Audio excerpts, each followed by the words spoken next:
Hi, I'm Susan Bauer, co-author of The Well-Trained Mind. And I'm Susanna, Jarrett, editor at The Well-Trained Mind Press. And we're talking about education for all parents and for all children in all sorts of settings.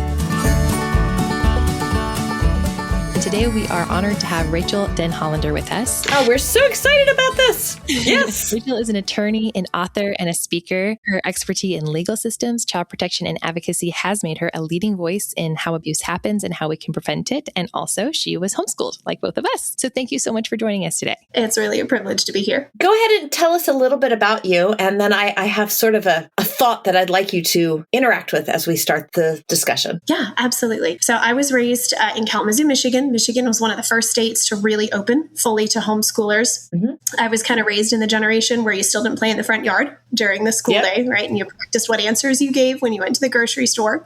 But I had genuinely just a phenomenal homeschool experience. My education was very solid, very healthy family dynamics, very involved, wise, balanced parents. And so I really grew up with the best of the best in the homeschooling realm. And same thing with a lot of my best friends. Right? We, all of us had excellent educations and really, by and large, very good, solid families. And so I experienced all of the positives of the homeschooling, being able to socialize across multiple generations and learning to engage with people from every walk of life, being able to gain life experience and ministry experience and different educational experiences because of not being bound by a traditional class schedule. And so I'm very grateful for that upbringing. And then I married a homeschool graduate also, who's Canadian, which was great. And we went into parenting, intending to homeschool. I was, I think, 3 when I first started thinking about homeschooling. My very first memory of thinking about homeschooling was I was extremely irritated with the alphabet books my mom was reading me because it said A is for apple, B is for banana.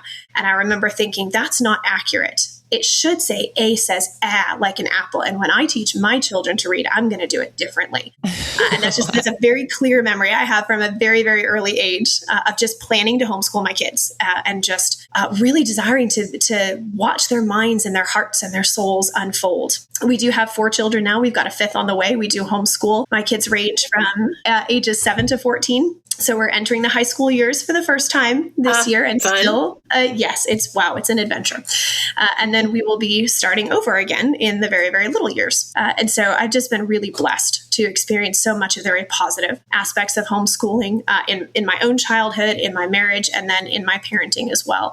We're members of a Reformed Baptist church here in Michigan. And my husband is a graduate of Southern Baptist Theological Seminary. He's pursuing his PhD in Trinitarian theology with an emphasis especially on John Owen and the relationship between our understanding of authority and justice and how our Trinitarian theology, when properly articulated, gives us a framework for understanding authority and justice and abuse. And so we've really been privileged to experience so many of the positive aspects of homeschooling and of evangelicalism and of Christianity, and then also to experience a lot of the very difficult dynamics of that as well in my work. Yeah, which is one of the reasons why, actually, I have huge respect for you.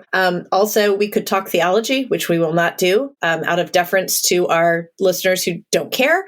But one of the reasons why I wanted to have you on was because of this background, and you're such a strong advocate for victims of abuse. And I have this very vexed relationship with abuse in homeschooling, which is that whenever I read a report about an abused child, it tends to lead out with homeschooling was the reason why this happened. And as someone who had a great experience being homeschooled myself, enjoyed homeschooling my own children, I always want to push back on that. So I'm sure many of our readers have seen the current bestseller, which is called Homeschooled by Stefan, which is about his experience being pulled out of school by his extremely unbalanced mother and essentially isolated, abused, not allowed to be educated. And when I have not read the whole book, I will say that, but I've read most of it. And I keep thinking to myself, actually, this book should just be called Abused. And the homeschooling is not essential part of this, but that's a little bit too simplistic because as much as I am an advocate for homeschooling, it can lend itself to abuse. And that's what we want to talk to you about. How can we understand this? What should we look for? What kinds of abuse happen in homeschooling? Where do we draw the line between, there are a lot of homeschoolers who are isolationists. When does that become abuse? So there's a lot to tease out here. And this is just, it's very complex. So where's the best place to start this very complicated discussion? I think some of it is in the categories, just understanding the categories that we're working with, right? Because you're right. Abuse is something, child abuse, sexual abuse, domestic abuse, spouse to spouse, usually male to female, but not always. That really does cross every socioeconomic barrier, right? It's not limited to a particular denomination, a particular belief system, a particular status or place in society or geographic region. Abuse in general crosses every socioeconomic barrier. And so it's really tempting to oversimplify when we see abuse, rather than look to what's going on in each culture that is leading to that. And that's a really important question to ask because it's our ideas that drive our actions, whether it's the ideas behind the abuse itself, or more commonly, the ideas for why that community isn't seeing the red flags, isn't doing something about it, isn't speaking up against it, isn't engaged in changing those dynamics. The bystander aspect of it is the most significant aspect for why abuse flourishes. There are always going to be bad people. The question is, are we doing a good job spotting it? Are we doing a good job protecting those who need help? Are we doing a good job engaging redemptively and with protection when we encounter abuse?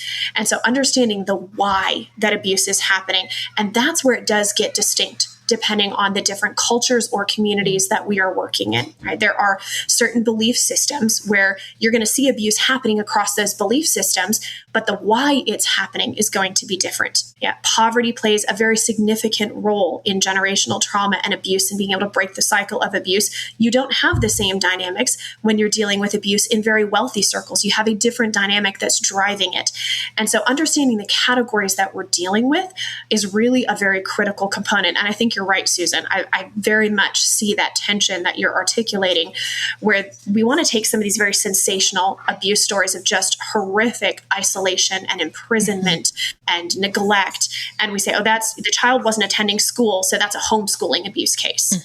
When in reality, those parents were not homeschool parents. They weren't motivated by any kind of homeschooling or isolationist ideology, any theological ideology. They just pulled their kids out of school and used the excuse of homeschooling because it was available to them. Right. They would have been abusive to that child no matter what. They would have found a way to abuse that child no matter what. That's not a homeschooling case of abuse. And it's not that it's not important to talk about and to understand, but when we're talking about the homeschooling movement and ways that our community can foster or engender or fail to respond well to abuse, that's a very different question. And I think a lot of what we want to do in the homeschooling community, and I definitely experienced this just in my culture as well, is we wanted to say, oh, those homeschooling abuse cases, they're not real homeschoolers. Yeah. They're just abusers who are using the excuse of homeschooling. And we do have that reality. But what we don't want to grapple with is that there is actually quite a lot of abuse in the homeschooling movement. It's nowhere near as fringe as I wanted it to be, particularly because I did have such a good experience and I see all the beauty and the benefits of homeschooling, and we've chosen those benefits for our children. But we do have to really have a conversation about that, because if we are not being responsible to our own community, then we are in effect ultimately helping foster those dynamics. Right. Yeah. So I wonder if we could, I mean, there's so many things we could talk about here, but I wonder if we could start by talking about isolation, because isolation is like, it's sort of straddles this border sometimes between religious conviction and abuse that is very difficult to tease out. And I just want to give you an example from my husband for 35 years was the minister of a rural congregation. And we had a family in our church that were very isolationist. They had 9 children. None of the children had birth certificates. They were all born at home. They were all homeschooled. They didn't have any documentation to prove that they existed. And I was younger then. I tried to help this. So there were two older girls in the family. One of them was having serious gynecological issues. And I tried to take her to a gynecologist, and I couldn't because she didn't have any way to prove that she was a patient. And homeschooling was sort of their umbrella for all of this. So I would consider that to be abuse. It's not necessarily what we think of as, she wasn't being sexually abused. She wasn't being beaten up on, but she was being denied access to a world that she needed to have access to. And homeschooling helped her parents do that. Mm-hmm. Yeah, I think that is one of the times where you see an ideological belief system driving what we would consider abuse or neglect. And you're right, parsing where that line is. All of us are coming from different theological backgrounds. My husband and I are quite theologically conservative. And so we are kind of straddling this line of looking at scripture and saying, hey, this is what we believe. And yet we are constantly watching how a lot of these communities and cultures are using a lot of the same words that we use or ideas that we would have said we hold and using it very abusively. And so I do want to leave room, like you said earlier, for just that recognition of all of us have different convictions. All of us are coming from different belief systems.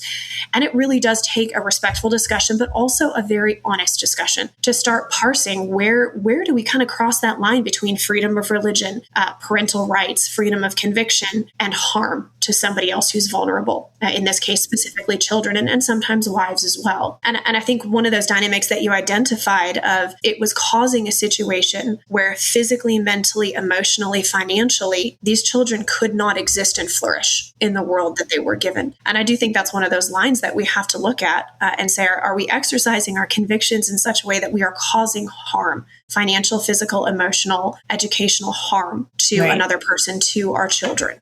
So one of the philosophies that to me really sort of stands at that divider between abuse and conviction is this idea of the family as the ultimate authority, which essentially means the parents as the ultimate authority, and the denial that anyone else, whether that is, a social worker, a doctor, a school board, in the case of this family that we tried to help, even the minister of the very conservative church that we were in, that nothing trumps parental authority. And, we're all three of us are parents. None of us want somebody coming in and telling us how to do our job. But there is this almost idolatry of the family authority that we see. And I know, Susanna, you and I have talked about this. Bill Gothard, Doug Wilson, Vision Forum, the Pearls, the Edzos, all of these were very influential voices in the last 20, 30 years, preaching that the family was the ultimate authority and still preaching it.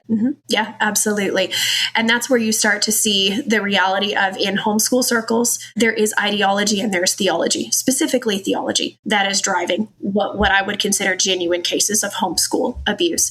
And that question of authority is really where the rubber meets the road.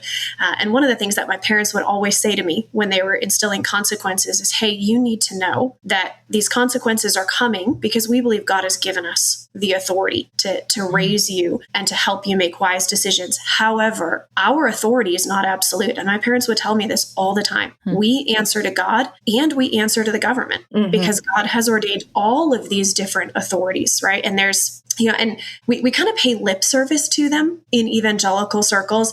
But when the rubber meets the road, it is a tendency in the more conservative homeschooling circles to not actually yield to any other kind of authority. But in reality, we do see four distinct spheres.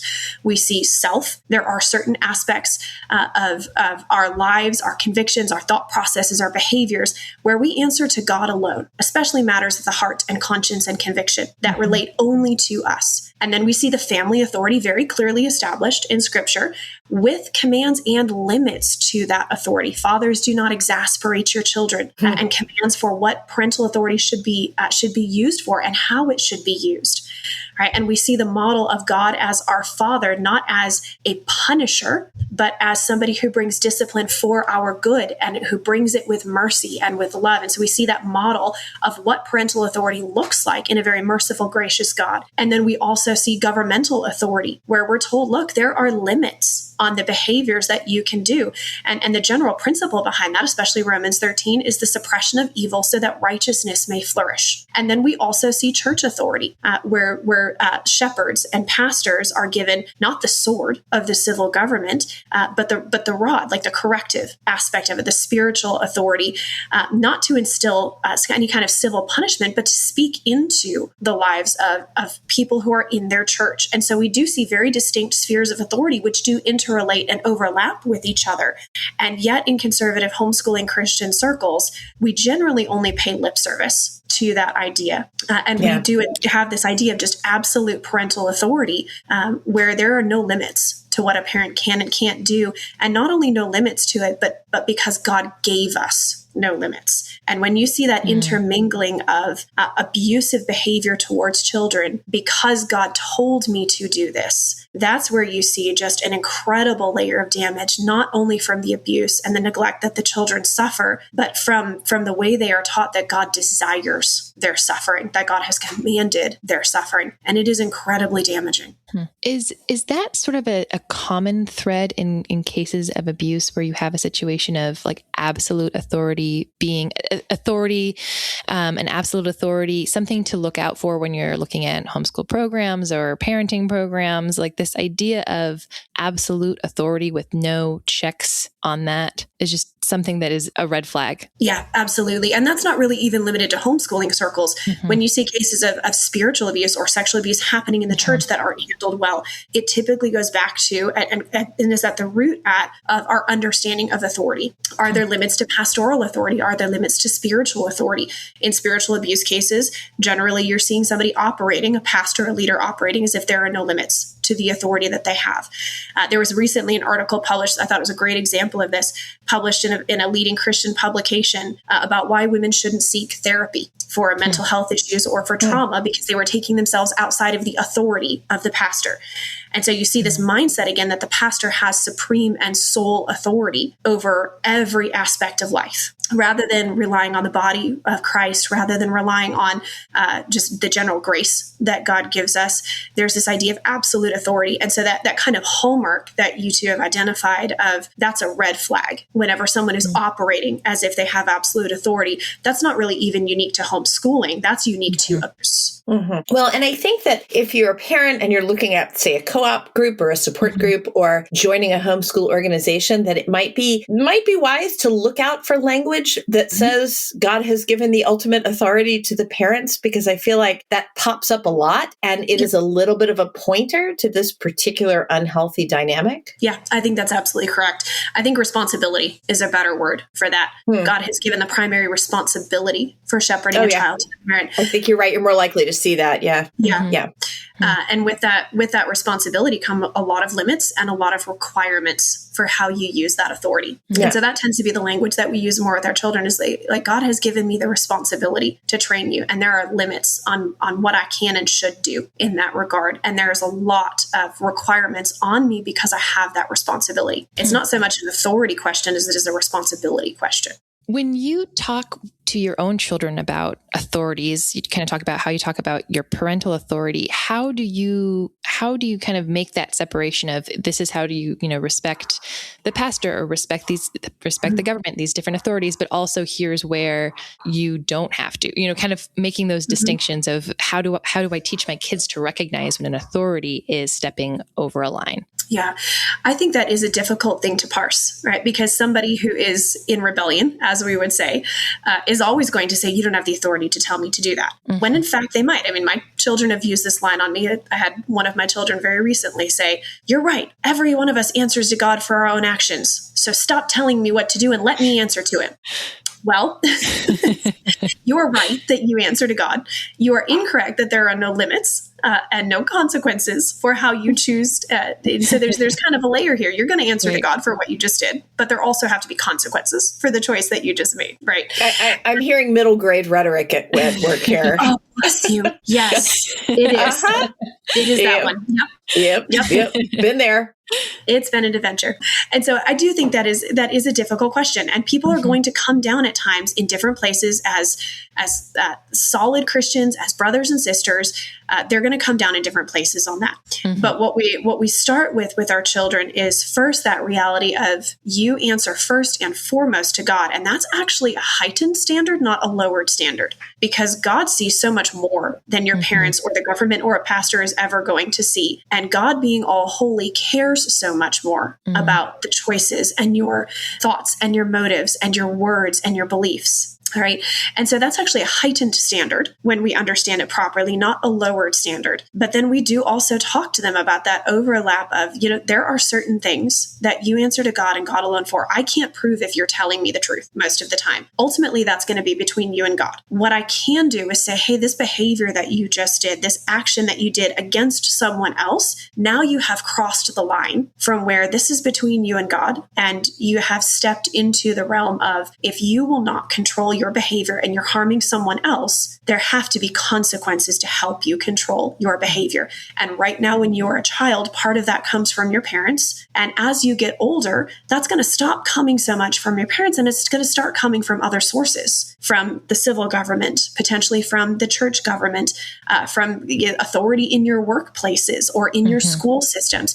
All of us are under authority. And that was something my parents said to me all the time. All of us are under authority. You are never not going to be under authority. You are always under God's authority. And you are always going to be under man-made systems of authority. And the concept of authority is not a wrong concept. It's given by God. Now, here are the limits to it. And here's how we all answer for it. But I think those are important dynamics to discuss, because one of the things that you do tend to see in conservative or homeschooling circles is children are taught this absolute aspect of authority, where authority is never to be questioned, and you are to obey immediately, and you are not to say no. I know a lot of families, you cannot tell mommy and daddy no. And I understand where that comes from, but sometimes mommy and daddy might need to be told no. Now, Lord willing, they are good parents seeking God's heart, and that's not going to be the case. But I don't ever tell my children, you're not allowed to say no, because there may be times in their life that they have to say no. But there are also go ahead. But there are also going to be times in their life, and a lot of them, especially the younger they are and the more they're in the middle school years, God bless them, where you may not agree. We'll survive this. Oh, thank you. I appreciate that encouragement, because wow, give me a dozen 2-year-olds any day. I can handle a million 2-year-olds, no problem. These middle school years, wow, something special. I love them. But there are always going to be times where you have asked your question. I have explained the reasoning. You may not agree or you may not understand, but I am not asking you to sin. I'm not asking you to do something that's dangerous. And so you are called now to obedience. And there will also be times in your life, again, we're looking to, God willing, we are looking to, how do we train our children to become adults? And so the reality is, and this is what we try to talk to them about all the time, is there will come a point in your adult life where you may not understand some of the boundaries that God has placed in Scripture, or some of the things that have come into your life. And you are going to have to make a choice if you trust the character and the nature and the heart of God and what He's told you about Himself, even when you don't fully understand the why. And so being able to translate that idea of what we're doing here as parents and your responsibility as a child to how are you going to need to function as an adult, and how do those ideas and theologies cross over into your adult years. And so as much as possible, and we do not do it perfectly, as much as possible, we really try to parse out those nuances with our kids, and to be very careful about blanket rules that we put down, things like you may never say no. Yeah. There might come a point in time where they need to. And I'm wondering if this is a place where, we might talk about how homeschooling lends itself to this authoritarian style, but in some ways, well, okay, let me tell you a story, and maybe that'll illuminate this. And this is, something I have said before at conferences. Whenever I'm at a big homeschooling conference and parents come up who have never homeschooled before, their kids are still in school, they're going to pull them out. One of the things that they say to me is, so what do you do if you tell your child to do their work and they say no? And I never know what to say to that question, because I am not an abusive parent. My children were not isolated. They all went on to be, happy adults. We're in good terms. But my children never said no to me in that way. That just wasn't part of our family dynamic, right? Underground resistance, sure. Foot dragging, sure. Snark, absolutely. But there was no way that if I said to them, sit down and do this, they'd just be like, no. That was a no-go area. And if we we hadn't had that no-go area, I'm not sure I could have homeschooled. So I wonder what there is about that parent-child relationship where the child is like, actually, I cannot defy you, which was, I mean, they defied me plenty, but not in that blatant way. Yeah. Lends itself then to abuse. I'm not sure if that makes sense. No, it does. And I think, again, I think we're dealing with an extent to which there's a wisdom call in that, in that area. I'm very uncomfortable with just a blanket, you may never say no. Yeah. And teaching a child you're never allowed to say no. That being said, there are a lot of times where a child should not say no. You may make a wise appeal to authority, and that's the language that we try to use with our children.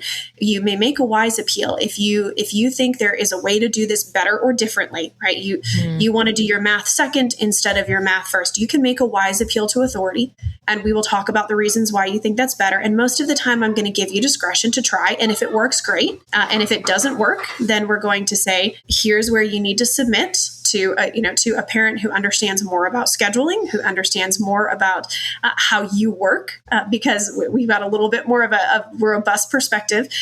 We tried your way. You made a wise appeal. We talked about it. I provided you with my reasons. And now it is your job before God to obey.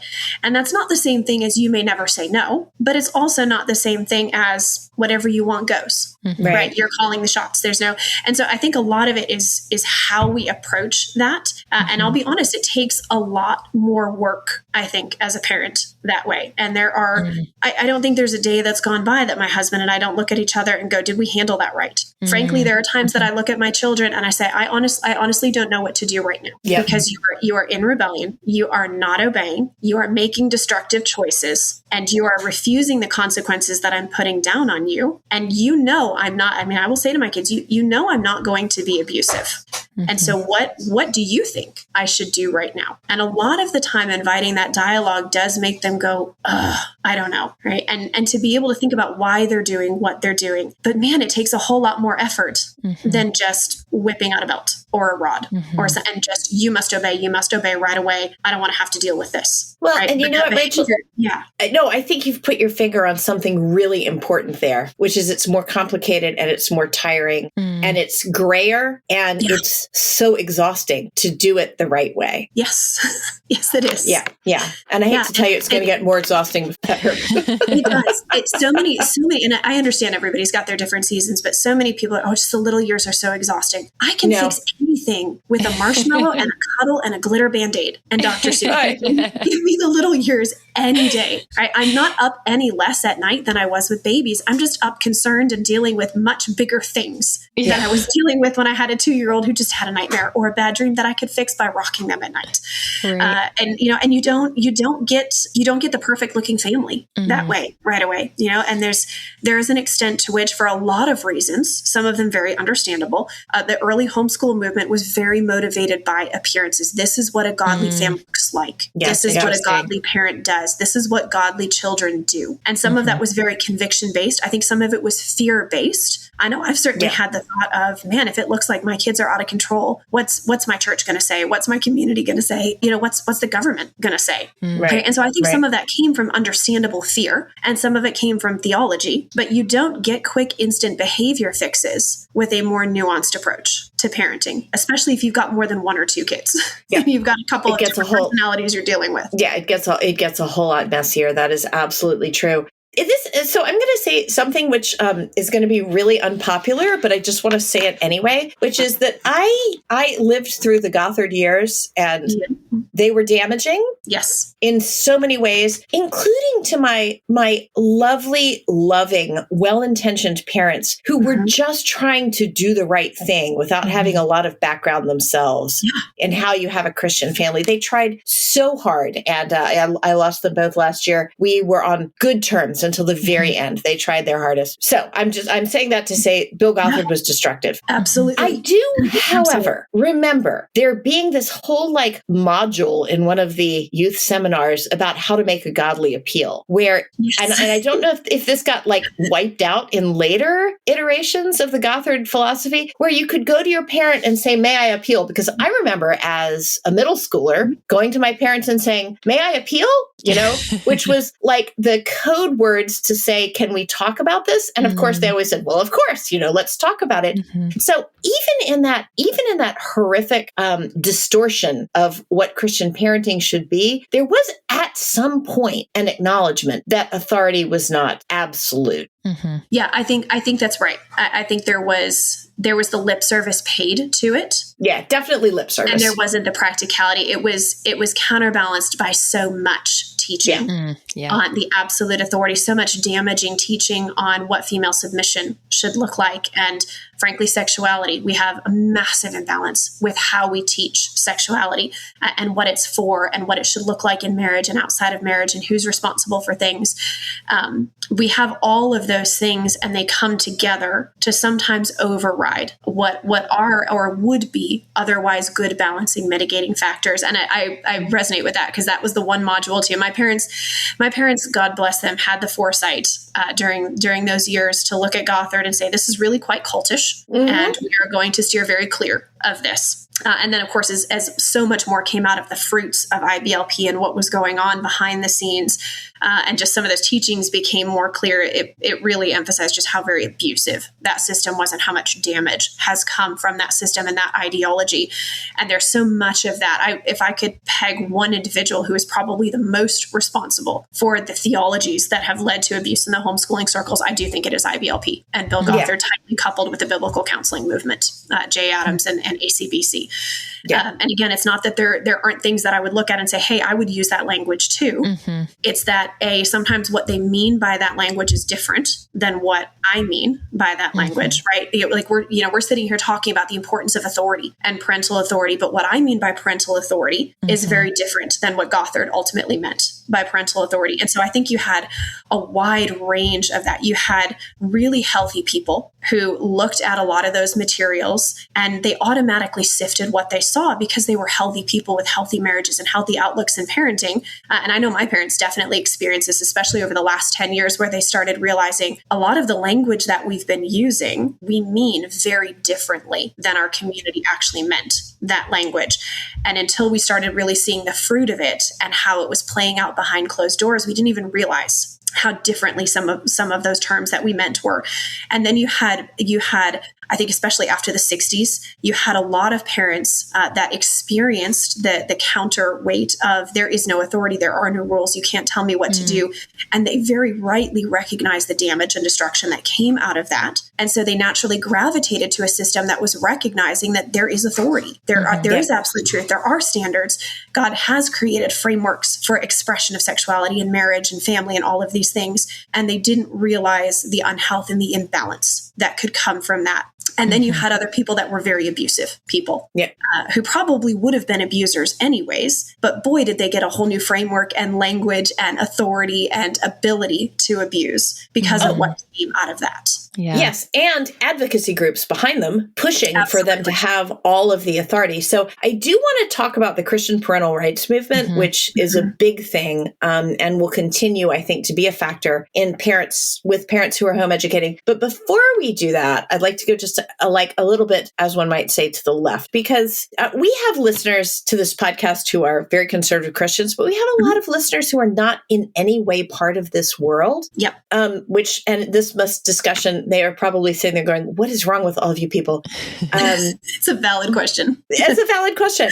But I would like to point out that there is a sort of a secular leftist version of this, which again is about the government leaving us alone and not telling us what to do. So the initial pushback against government regulation was not actually from the conservative Christian right. It was from the hippie libertarian left that said, the government has no right to tell us how to educate our children. So I do want to circle back around to the Christian parental rights movement, because I think it's important, particularly in this political environment, to recognize its goals. But I wonder if first we could talk a little bit more broadly about, again, isolation, because if you're pushing away government interference from the left, your children are likely to be just as isolated as if you push it away from the right with a different justification. It's not the government's role to raise your children. What are some things that we should look out for? How can we help? What should we be aware of? How can we help protect those around us? I think think some of the framework issues are very similar in that in that movement, there's still a push for absolute authority by parents. Nobody else can tell me what to do. Now, it's not coming from a theological position. It's often coming from a recognition of how dangerous government can be, somewhat perhaps of a conspiracy theory type of mindset where everything bad that happens isn't necessarily the result of human stupidity or just human error, but it's this vast network that we have to be careful to never be a part of, to never participate in. And so at the core, you still have that question of authority. Is any individual, whether it's a parent, a pastor, a government official, is anybody claiming absolute authority and claiming it to the extent that it is harming the people who are underneath that authority? Do they see limits to their authority? And then, of course, again, you have different reasons for why that happens. In the conservative spaces, it's much more theologically motivated. In the liberal spaces, it really just comes from a fear of government and what it can do. And again, we understand where that comes from. Yeah. Governments can be extremely wicked and horrible and do absolutely terrible things. And yet we have a world to live in, and we have people that have to, children that have to engage with that world. And we have limits to parental authority. And so I do think that question that you identified very early on, Susan, of authority really is a kind of hallmark and red flag. And the reasons for why we think we have ultimate authority tend to be different in those groups. Wow. So not to step into a really big steaming pile, but I mean, isn't that a lot of what's going on with the rhetoric behind vaccines? That the government doesn't have the authority to tell us what to do with our children, and that ultimate authority rests with parents? I just wrote a book on this, so of course it's on my mind. Yeah, I think we're definitely seeing some of that. And again, that's a significant judgment call, I think, just in terms of just that medical question. Most of the time when I've seen genuine abuse with CPS, it often is taking place in the medical context. And that's a very significant thing to encounter. Where are those limits? And especially in the medical context, where do we have enough science to say, look, it really does justify overriding a parent's concern or intuition? Where do we say this is, medicine is constantly evolving. There are all kinds of things that we thought were great 100 years ago, 50 years ago, that now we're realizing, as more data is coming out, we're learning more and more. And so I do think that's one of those really tense areas, honestly. But yes, it is ultimately that question of where does the government have authority to override what a parent says and say, you must take this action with your child, or you may not take that action with your child. And it ultimately is a question of authority. Yeah. And I bring up the vaccine issue because originally it was a leftist libertarian West Coast impulse. Yeah. And now it's a, right-wing evangelical conservative impulse. So you can see how the same approach to who has the ultimate authority here is playing out in both approaches to the world. Yeah. Yeah, absolutely. So if I could put you on the spot, Rachel, what do you, and you can feel free to say no, and listeners, we may edit this out. What do you feel like is a reasonable government oversight on your children? You have young children, so it's important. Yep, I think that's a very valid question. When it comes to the medical context, I think the question is, how much data do we really have to justify the safety of what you are telling me I have to do with my children? Right. And how much data do we really have to justify the risks to it? And that is a difficult question in the medical context, because science is continually evolving, and especially in the United States, I think we have a very difficult system in that we do have a lot of pharmacy companies with vested interest. Yeah. We've seen a lot of sloppiness with the way that we do medical testing. Just as a very small example, I was doing a teaching recently to attorneys on diversity, equity, and inclusion in the medical context. And one of the realities that we face as women is that up until very, very recently, medicine was not tested on the female body. All of the dosing requirements, the side effects, the risks, all of it were only ever tested on men. And now it's required to be different, but pharmaceutical companies are avoiding that by doing the testing and not reporting the data, because there's a loophole in how the law is written. And so there are significant aspects in our American medical system where you do have bias and you have conflict of interest and you have very poor methodology. And so I think that question in the medical context is a very difficult question to answer. But at the core, that's what I start with is what does the evidence actually show in terms of the risks and the benefits for what you're telling me I have to do with my children? Right. And let's have a discussion on that. And I think that's kind of the core, just in general, on a harm aspect when it comes to like educational neglect. Right? Am I putting my children in a position where they are not going to be able to function intellectually because I have so neglected their education? Am I putting my children in a position financially where they are not going to be able to ever gain a level of independence because of the financial control that I'm exerting over them? And we do see this a lot in conservative circles where girls are not allowed to get a job outside the home. They're not allowed to get a car. They're not allowed to have their own bank account. And it keeps them financially dependent on their parents to the point where they can't ever become independent functioning adults. And when you start to see that, I think you will see very, very real harm taking place. You see a loss of life and liberty and health in that child that is being caused by someone else. And I think there's a very strong argument to be made, both constitutionally and scripturally, that we are to protect the life, the liberty, the well-being of everybody around us. We are never to use our authority to harm the life, liberty, and well-being of individuals around us. And so when that line starts to be crossed, I think that's where we start to see a very legitimate argument for government stepping in and saying that the harm to this person is significant enough that we now have a responsibility to protect a vulnerable individual. Yeah. And, it's interesting too. I just go back to the book that I mentioned at the beginning, which was Homeschooled, that particular individual suffered from an isolation that his brother did not. And at that point, I think you're certainly in the realm of someone, whether it's social services or you would hope a neighbor or a minister, somebody stepping in and saying, this here is not right. And now we can turn back around, and talk about the parental rights movement. That particular movement is very much opposed to any outside agency being able to tell you anything about what you're doing with children. Yeah. Again, I think it stems from an understandable concern, convictions that by and large I would mirror in terms of God has given me the responsibility to parent these children and to raise these children. I understand the fear that it comes from, especially working in the field that I do. I do see abuse by CPS. I absolutely do.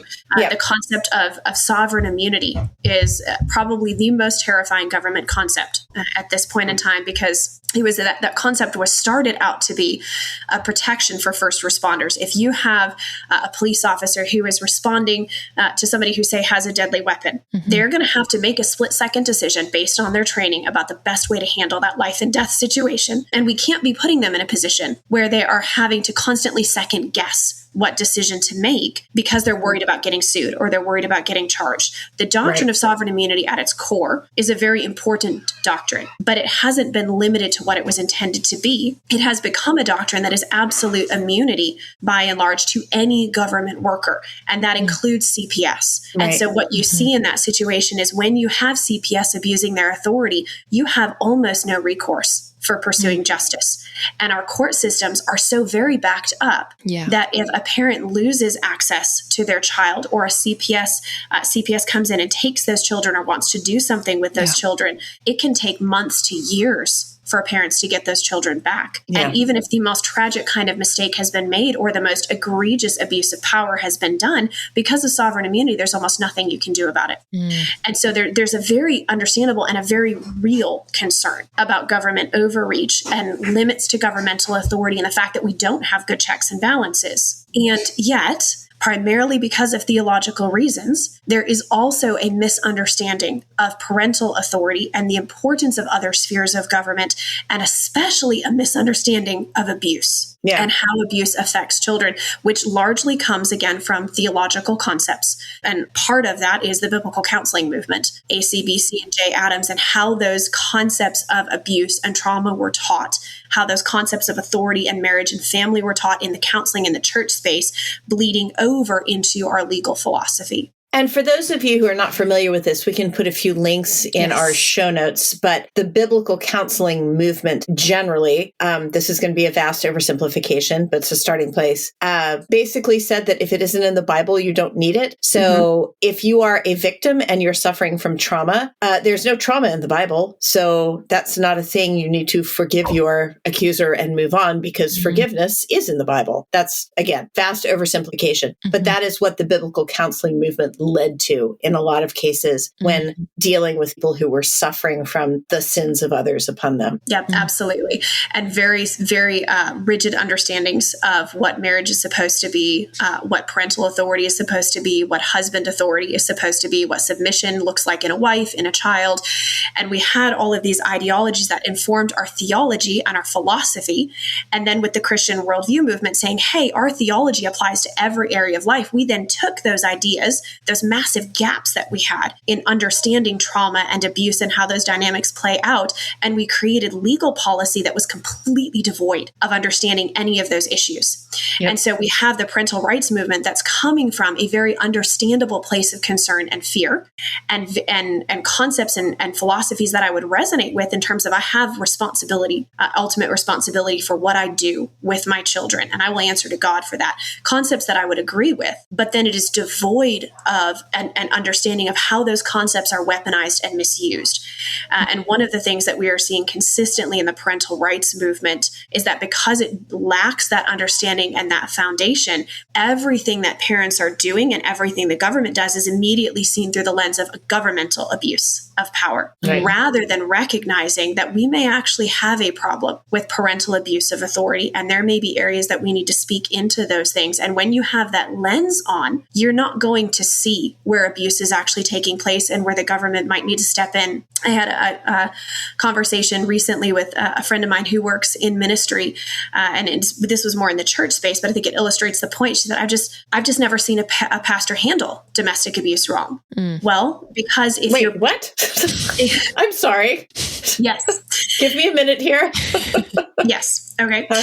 And so my response is, well, if you have a preconceived idea of what submission in marriage looks like, and that any woman who leaves or who files for divorce is already in rebellion, is already not doing what God wanted, then you are never going to see where a pastor is mishandling that case, because your preconceived idea makes it impossible for you to see that, right? And we see that very much in the Christian spaces with just recognizing child abuse or sexual abuse.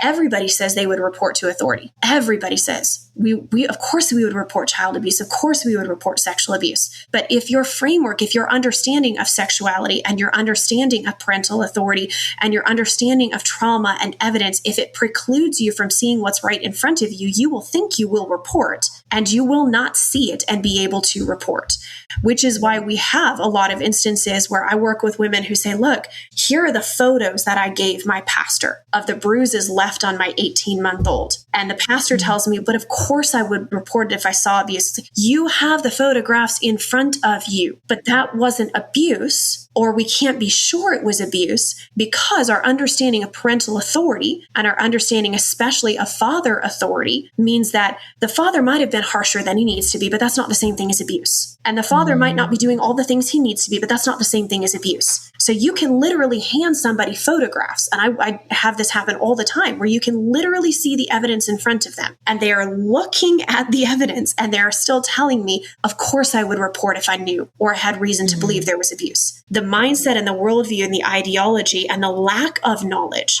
completely precludes them from seeing what's right in front of them.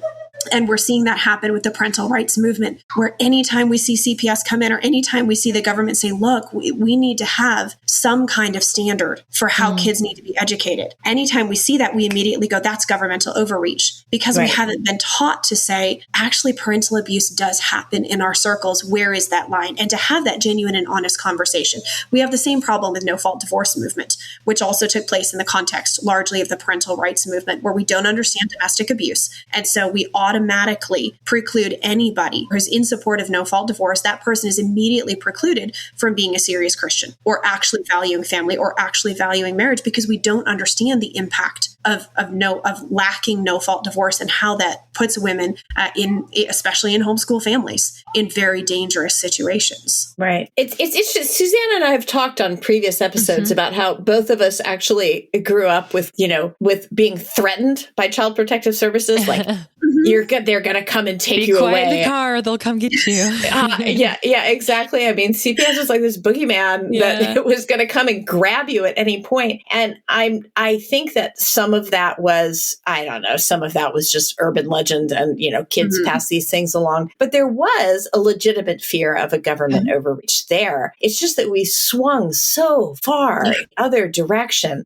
So, I mean, one of the things that I have suggested, which I thought was fairly reasonable, and Rachel, I'd love to hear your take on this, was that if you're homeschooling, your children should have a pediatric checkup once a year and should take a standardized test. I was like, this seems pretty minimal to me. No, the government shouldn't be visiting your home. No, they shouldn't be dictating your curricula. But it seems to me within the rights of a government that wants to assure that its citizens are healthy, to make sure that kids are getting decent medical care. And, we can talk about mandated vaccines at another point, but make sure that they're okay. They're at a good weight. They're at a good height. They're properly nourished. They know, their eyes are okay. Their teeth are okay.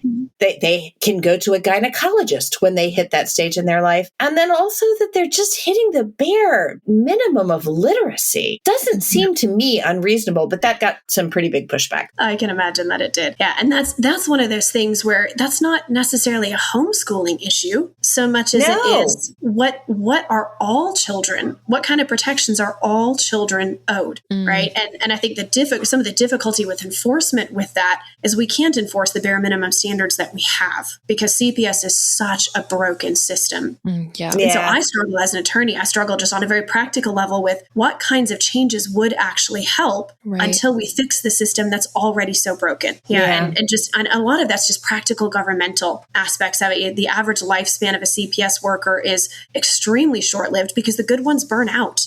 And the ones that are left don't care. And so they pick the easy cases to do something about. I, in all honesty, I don't think I have ever in my career seen CPS get it right. And I know that's a very stupid thing to say, but I genuinely don't think I have. By the time I have ever seen CPS remove a child from a home, the abuse has been so severe and it has been so long-term and it should have happened so much earlier that child is broken beyond repair outside of a miracle. And so we just have this entire system that already can't hit the bare minimum. I mean, I had a case a couple years ago, 4 adult siblings, 2 little girls left in the home. All 4 adult siblings filed police reports and CPS reports. They had medical records demonstrating permanent physical injuries. They had multiple witnesses that their family had been living out of a car, that the kids were not fed, they were not educated. They had everything you could possibly ask for, including 4 siblings all saying the same thing. CPS took 2.5 years to get those girls out of the home. They removed them for 1 month. And when the girls didn't disclose abuse after 1 month, they closed the case and the girls are still in that home to this day. And it was some of the most extreme physical and sexual abuse that I have ever encountered. And we could not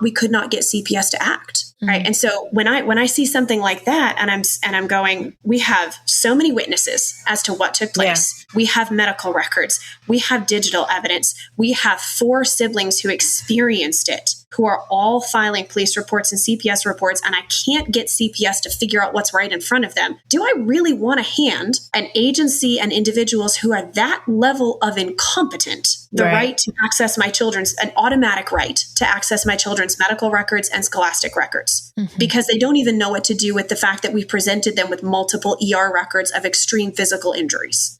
Are they really capable of handling anything else that I hand to them? I don't know that they are. So that doesn't really answer the question of, okay, what do we do now? And how do we help the children that are stuck in this, other than doing what we can on a community level to make sure that we recognize what's in front of us, that we are speaking up for those children and doing it earlier. Part of CPS's rationale in that particular case was, well, all 4 of these adult children might have been abused as recently as 2 or 3 years ago, but that doesn't prove that abuse is happening to these 2 little girls in the home right now. Now that's not rational. That's not reasonable. No. But had any of the witnesses who came forward and said, yes, these kids were really living out of a car. I almost reported them myself. I had multiple people tell me I almost reported, but then I didn't. Well, had you done so at the time that they were living out of the car, or that you could tell they weren't being fed, or that you could tell they weren't being educated, had you done it at the time, there wouldn't have been this contemporaneous question. All right. So are we as a community educated to see what's right in front of us? Are we firm enough in our convictions that we're going to be proactive doing what we need to do? And do we understand the rationale so that we can advocate for good and solid legislative reform? So much of what has to happen really does have to happen at an individual level.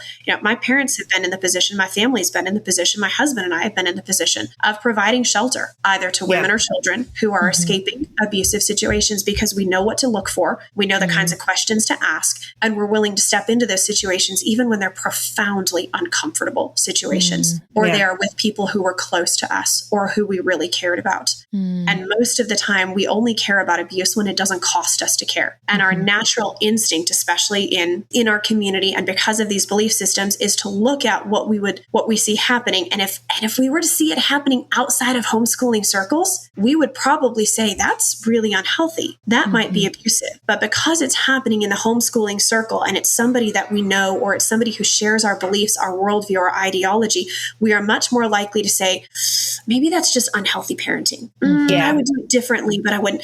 And so we really have to start with being much better educated and trained and firm in our resolve on a personal level, because the system is so broken already.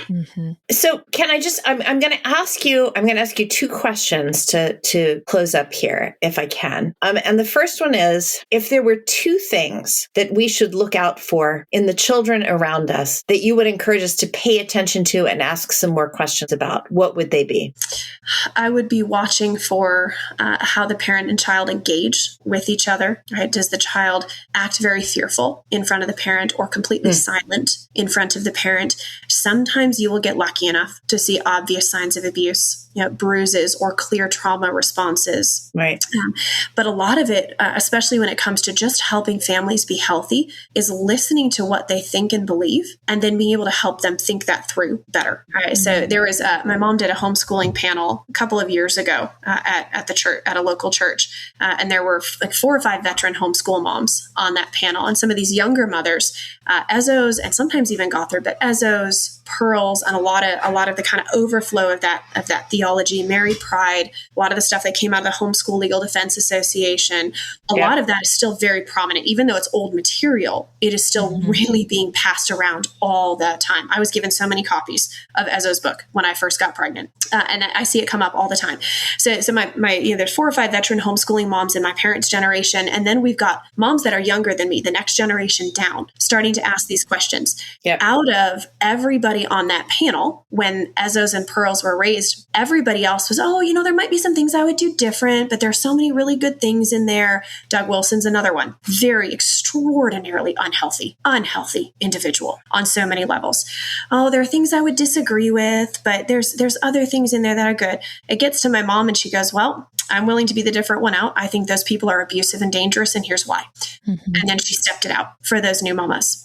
All right. We have to be willing to see clearly enough the difference between, hey, there are some things I would say differently, and this person is dangerous. My husband uses the analogy, I might see a perfectly good kernel of corn in a baby's diaper, but I don't eat that kernel. I go to a better source. Right. And that's a kind of funny and nasty way of saying it, but we have to be willing to do that, because I do think you're right, Susan, that there are a lot of parents that would otherwise be much healthier in this movement if they were helped to think better. And there would be moms that would be more proactive in keeping their children safe in cases where the abuse is primarily coming from the father, if they were helped to understand submission and authority better. And so I think that really is where we have to initially start, because when we can recognize what's in front of us and we can speak truth into it and we can say the very hard, uncomfortable things to our community, that's where we start being able to catch these cases and be able to appeal to the systems that God has provided, our civil justice system and CPS where necessary. And we're better trained and equipped to see it and to do something about it, and also to help those who have already suffered begin to recover from it. And that really starts with how we believe and the cost that we're willing to pay in our own communities. Well, that's going to bring me to my last question, which is, what's the question we should be asking ourselves about our own relationship with our children that are still in the home? Yeah. Oh man, there's so many aspects of that. But I do think a lot of it comes down to, am I filled with grace, right? God is described, for those coming from an evangelical context, which is where the majority of the abuse is coming, genuine homeschooling cases. We tend to look to the examples of God being wrathful or judgmental, and we gravitate towards those, but we also recognize that we don't apply well the reality that God is described as a God of mercy and a God of grace. And that when God talks about how he engages with his children, he engages with discipline, not punishment. Right. That's actually a really critical distinction. Is my parenting filled with grace? Am I parenting the way God parents me? Yeah, and I make a lot of mistakes, and God does not immediately strike me with a lightning bolt every time I make a mistake. Yeah, if I did, I'd be pretty fried by the end of the day, right?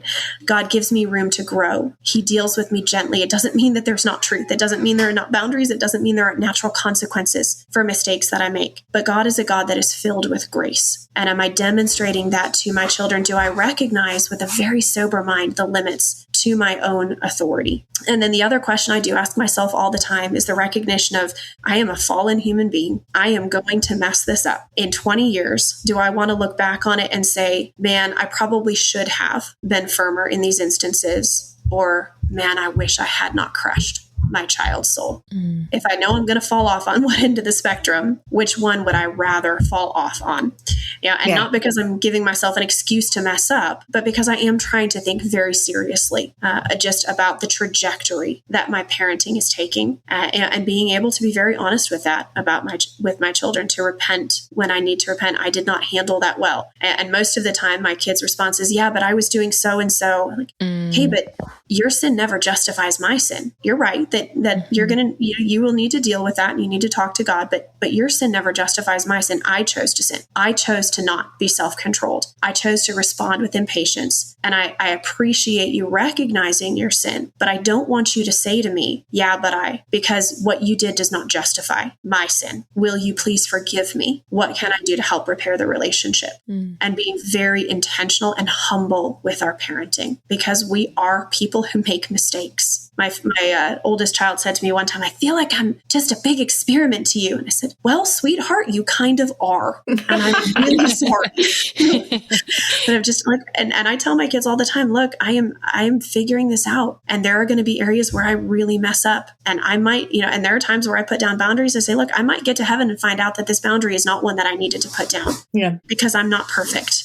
But right now, before God, I believe this is the right thing to do. And so I'm going to hold my ground here. And if you grow up and you choose differently, then I will always love you and respect that choice. But right now, this is a boundary that I need to hold. Right? And just to be honest with our children, that we don't know everything, and not everything is honest and black and white. And we do make mistakes, and we need to repent for those mistakes. I feel like just jumping off what you're saying to wrap up. And Susanna, I know you've tried to say a number of things here, and I've ruthlessly cut you off. Sorry. You're all good.